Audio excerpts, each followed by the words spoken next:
आम आदमी पार्टी या केजरीवाल दूसरी बार याचिका यहाँ पर दायर करते हैं तो ये आप मानिए कि 99.9% वो इस याचिका को डिसमिस कर दिया जाएगा। यानी कि आप समझ सकते हैं कि मनीष सिसोदिया की जो मुश्किलें हैं वो लगातार सबूतों की बात आती है तो उस पर किसी भी तरीके का कोई मामला नहीं देखने को मिलता है, तो जाहिर सी बात है कि इस पर सवाल जो है उठाए जाएंगे। और ये मात्र एक पार्टी नहीं बल्कि और भी कई अन्य दल हैं जिनके केजरीवाल ने, और जिस तरीके से यहाँ पर संजय सिंह लगातार जब उनकी कोर्ट में पेशी होती है ऐसे बयान देते हुए नजर आते हैं कि बाहर जो है वो हलचल सी पैदा हो जाती है। तो क्या ये स्टार प्रचारक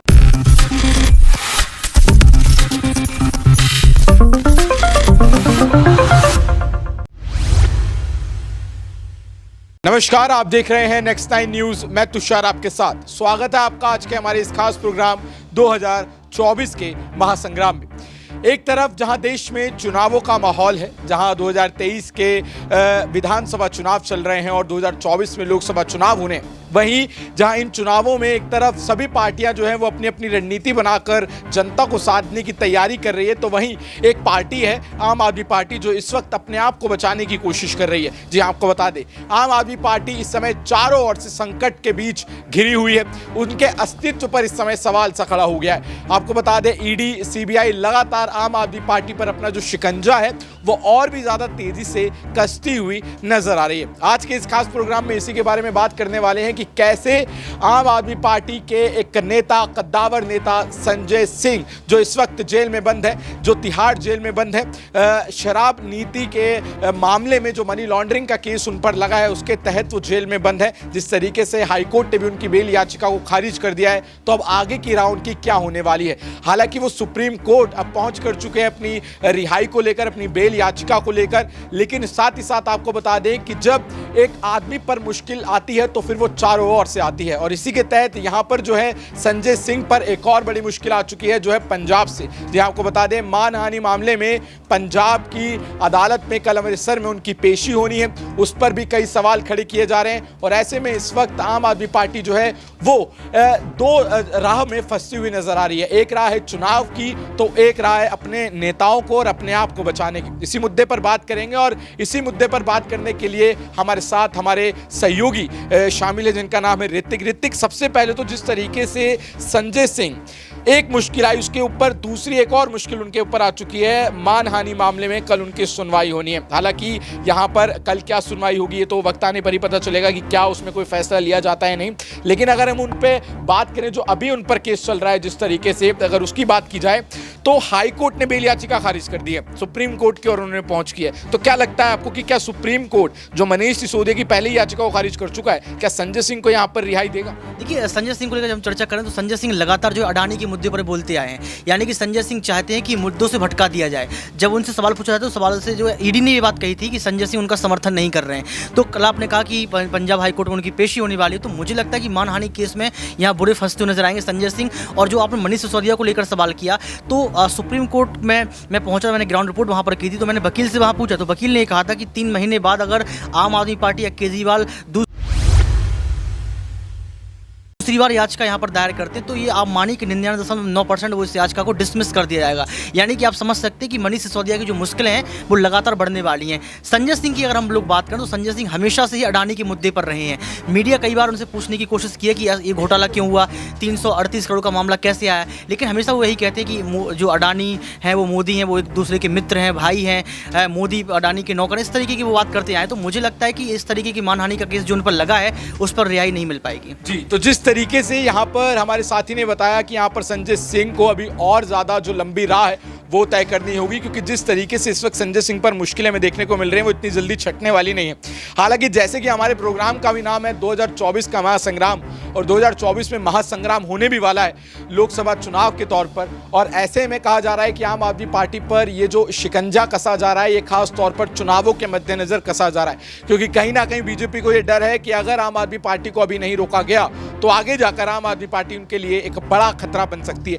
क्योंकि ऐसा देखने को भी मिला है, दिल्ली की बात करें, गुजरात की बात करें, पंजाब की बात करें, हर जगह आम आदमी पार्टी ने भारतीय जनता पार्टी को कड़ी टक्कर दी और हराया भी है। इसी तर्ज पर अगला सवाल लेंगे हमारे साथी पत्रकार अब्रार से। अबरार, जिस तरीके से ये पूरा का पूरा मसला इस समय चलता हुआ दिखाई दे रहा है, ऑपोजिशन पार्टीज लगातार ये कह रही हैं कि जैसे ही चुनाव आया है वैसे ही यहाँ पर आम आदमी पार्टी हो, चाहे कांग्रेस हो, चाहे टीएमसी हो, लगातार उन पर जो ईडी और सीबीआई का शिकंजा जो कसा जा रहा है वो कहीं ना कहीं तो डर का माहौल बनाने की कोशिश की जा रही है। और अगर बात करें आम आदमी पार्टी की तो ऐसा कहा जा रहा है कि बीजेपी आम आदमी पार्टी से डर चुकी है। तो क्या लगता है आपको कि क्या सच में ये डर है जो इस वक्त संजय सिंह और मनीष सिसोदिया को जेल में डाला हुआ है? देखिए, इस तरीके के राजनीतिक आरोप लगाए जाते रहे हैं, हमेशा दोनों तरफ से लगाए जाते हैं, लेकिन इतना जो है एक तरीके से आप कह सकते हैं कि तय है कि जो कार्रवाइयों का सिलसिला चला है, दरअसल उस पर सवाल ज़रूर उठाए जाएंगे, क्योंकि इतने कम समय में आपने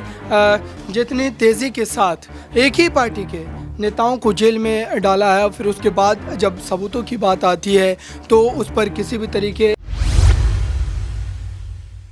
का कोई मामला नहीं देखने को मिलता है, तो जाहिर सी बात है कि इस पर सवाल जो है उठाए जाएंगे। और ये मात्र एक पार्टी नहीं बल्कि और भी कई अन्य दल हैं जिनके नेताओं को ठीक इस तरीके से ही ट्रीट किया जा रहा है। तो आम आदमी पार्टी ये दावा कर रही है, और ऐसे भी अगर देखा जाए, जनरली भी अगर हम बात करते हैं, तो इस वक्त अगर देश की राजनीति में सबसे उभरती हुई पार्टी कोई नज़र आती है तो वो आम आदमी पार्टी है। बीते 10 सालों में जिस ढंग से उन्होंने अलग अलग राज्यों में जो अपनी जो राजनीतिक छाप छोड़ी है, चाहे वो मध्य प्रदेश की बात करें या फिर गुजरात में इस बार के विधानसभा चुनाव में जो उन्होंने जो है कई सीटें हासिल की है, तो ये बीजेपी को कहीं ना कहीं राजनीतिक रूप से डरा भी रहा था। और उससे पहले की अगर हम बात करें तो जो एमसीडी के चुनाव हुए थे, ये तमाम चीज़ों को देखते हुए आप इसको इससे कनेक्ट करके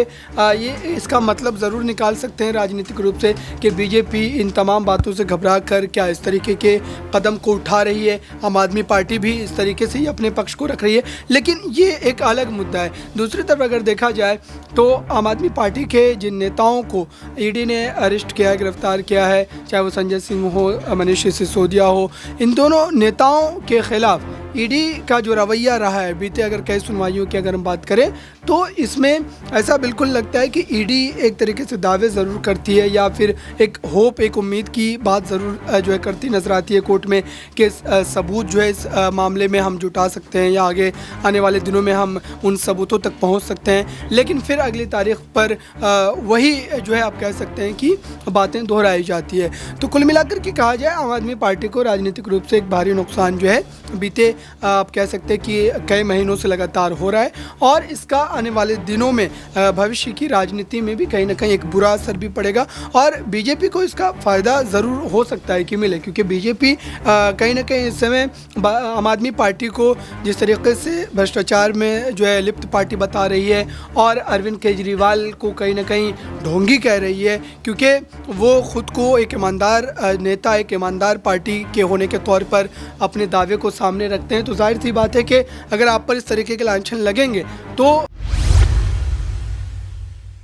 जो कहने वाले या जो राजनीतिक पार्टियां होंगी वो आप पर ये सारी बातें कहेंगी। लेकिन अरविंद केजरीवाल के लिए ये मुश्किल परिस्थिति ज़रूर है। अब देखना ही होगा कि आम आदमी पार्टी क्या इन तमाम चीज़ों से आगे निकल कर, क्योंकि अभी एक आप कह सकते हैं कि सबूत नहीं होने की वजह से आम आदमी पार्टी या उनके प्रवक्ता ये दावा कर रहे हैं कि उनके तमाम नेता जो है इसमें बाइज्जत बरी होंगे, कोई भी सबूत ईडी जो है पेश नहीं कर पाएगी। तो ये उनकी एक तरीके से पूरी उम्मीद जो है यहाँ पर नज़र आ रही है। अब देखना ये कि अगली कोर्ट की जो सुनवाई होगी दरअसल उसमें जो है माननीय जजेस का रुख क्या रहता है और किसकी दलीलें जो है यहाँ पर जो है जस्टिस को जो है प्रभावित करती है, और मनीष सिसोदिया या संजय सिंह के पक्ष में कैसा माहौल जो बनता नजर आता है। जी, तो जिस तरीके से यहाँ पर लगातार हम देखते आ रहे हैं, आम आदमी पार्टी इस वक्त एक बहुत बड़े संकट में जो है वो घिरती हुई दिखाई दे रही है। जी हाँ, आपको बता दें लगातार जिस तरीके से जब चुनाव शुरू हुए मध्य प्रदेश, तेलंगाना, छत्तीसगढ़, मिजोरम और राजस्थान 5 राज्यों में, तब यहाँ पर अरविंद केजरीवाल ने यह कहा था कि हम अपने स्टार प्रचारक के तौर पर मनीष सिसोदिया और संजय सिंह को उतार रहे हैं जो इस वक्त जेल में बंद है। और कहीं ना कहीं हमें जिस तरीके से देखने को मिलता रहता है कि जब जब संजय सिंह की कोर्ट में पेशी होती है तब तब वो कई इस तरीके का कुछ बयान देते हुए, कुछ मीडिया से बात करते हुए नजर आते हैं, जिससे कि एक बार फिर से जो बाहरी माहौल है यानी कि जेल से बाहर का जो माहौल है वो गर्मा जाता है। कभी अरविंद केजरीवाल के खिलाफ कोई बड़ी साजिश हो, कभी उनके उनके खुद के एनकाउंटर की कोई बात हो, कभी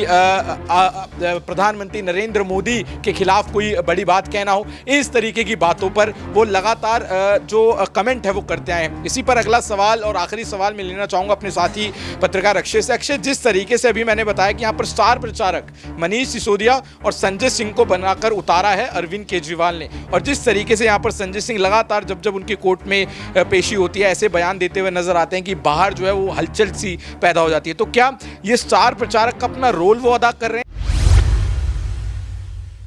हैं या एक तरीके से कहीं ना कहीं कोई स्ट्रेटेजी है जिसके तहत वो ये सब बयान दे रहे हैं? देखिए, मेरा मानना है ये कहीं ना कहीं पार्टी की एक स्ट्रैटेजी है, क्योंकि जिस तरह से यहाँ पर सबसे पहले मनीष सिसोदिया और संजय सिंह को लेकर के बात सामने आई थी कि एमपी चुनावों में यहाँ पर दोनों को स्टार प्रचारक के तौर पर बनाया गया है, ये जिम्मेदारी उन्हें दी गई है, लेकिन सवाल खड़ा होता है कि जब वे जेल में बंद है तो किस तरह से प्रचार करेंगे पार्टी का। तो देखिए, सीधे तौर पर यहाँ मुझे लगता है ये संदेश देने की कोशिश पार्टी के द्वारा की जा रही है कि जो कार्रवाई ईडी के द्वारा हो रही है, जो कार्रवाई सीबीआई के द्वारा हमारे नेताओं पर हो रही है, वो एक दबाव के तहत है, वो केंद्र सरकार के दबाव के तहत वो कार्रवाई हो रही है, और बावजूद उसके भी हम यहाँ केंद्र सरकार से नहीं डर रहे हैं, ना ही हम ईडी और सीबीआई से डर रहे हैं। तो ये संदेश देने की कोशिश जो है वो मुझे लगता है पार्टी के द्वारा की गई है, इन्हें जो है स्टार प्रचारक बना करके। जी, तो जिस तरीके से यहाँ पर अक्षय ने बताया कि लगातार जिस तरीके से यहाँ पर जो बयान देते आ रहे हैं, कहीं ना कहीं उनकी स्ट्रेटेजी है कि लोगों के बीच में कोई संदेश जो है वो पहुंचाया जाए, क्योंकि स्टार प्रचारक भी उन्हें बनाया गया है और कहीं ना कहीं बीजेपी के खिलाफ एक नैरेटिव भी सेट करना है, जो अभी बीजेपी आम आदमी पार्टी के खिलाफ सेट करती नजर आ रही है। हालांकि 2024 में महासंग्राम होना है, 2024 के इस महासंग्राम में आम आदमी पार्टी क्या यहां पर बीजेपी को वैसे टक्कर दे पाएगी जैसे अभी तक देती आई है? क्या आम आदमी पार्टी अभी भी उतनी मजबूत है जितनी पहले दिखाई पड़ती थी? क्योंकि अब उनके बड़े शीर्ष नेता इस वक्त जेल में बंद है, और ऐसे में क्या आम आदमी पार्टी 2024 में टक्कर दे पाएगी? क्या 2023 के जो विधानसभा चुनाव हो रहे हैं इसमें जब 3 दिसंबर को नतीजे आएंगे, क्या आम आदमी पार्टी उसी तरीके से उभर कर सामने आ पाएगी जितना पिछले 10 सालों में आम आदमी पार्टी ने अपना सफर तय किया है? आप लोगों से भी मेरा यह सवाल रहने वाला है, आप क्या सोचते हैं इस बारे में नीचे कमेंट सेक्शन में जरूर बताइएगा, और जुड़े रहिए, देखते रहिए नेक्स्ट 9 न्यूज़। धन्यवाद।